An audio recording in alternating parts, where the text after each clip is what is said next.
বিয়েবাড়িতে গিয়ে যারা এই আইটেমটা খেতে খুব ভালোবাসেন তাদের জন্য বাড়িতেই আজকে এই আইটেমের রেসিপি শেয়ার করে দিচ্ছি।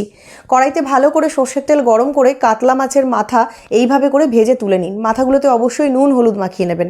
তারপর ওই তেলেই ডুমো ডুমো করে কেটে রাখা আলুকে গোল্ডেন ফ্রাই করে নেবেন। তারপর আলু তুলে নিয়ে ওই তেলেই জিরে ফোড়ন দিয়ে অ্যাড করে দেবেন কুচনো পেঁয়াজ আর অবশ্যই টমেটো, কাঁচা লঙ্কা দিতেও ভুলবেন না। সব কিছু দিয়ে সুন্দর করে ভাজা ভাজা হয়ে এলে আদা রসুনের পেস্ট দিয়ে দিন দেখি, আর মশলাটা সুন্দর করে কষিয়ে নিন। তার মধ্যে অ্যাড করে দিন নুন, আর একটা বাটিতে গুলে রেখেছিলাম হলুদ জিরে ধনে সব কিছু শুদ্ধ জলে গুলে ঢেলে দিচ্ছি। দিয়ে দিচ্ছি চিনি। সব কিছু দিয়ে সুন্দর করে মশলাটা কষানো হয়ে গেলে তার মধ্যে অ্যাড করে দিন ভালো করে কুচিয়ে রাখা বাঁধাকপি।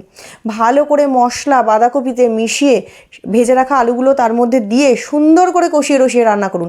দেখবেন রান্না করতে করতে ঢাকা চাপা দেবেন আর বাঁধাকপি থেকে জল বেরোবে। ওই জল শুকিয়ে যতক্ষণ না আলু বাঁধাকপি সব সুন্দর করে সেদ্ধ হচ্ছে রান্না করবেন। আর শেষে দিয়ে দেবেন গরম মশলা আর ঘি। দেখুন তো কেমন বিয়েবাড়ির স্টাইলের মাথা দিয়ে বাঁধাকপি ঘরেই রেডি।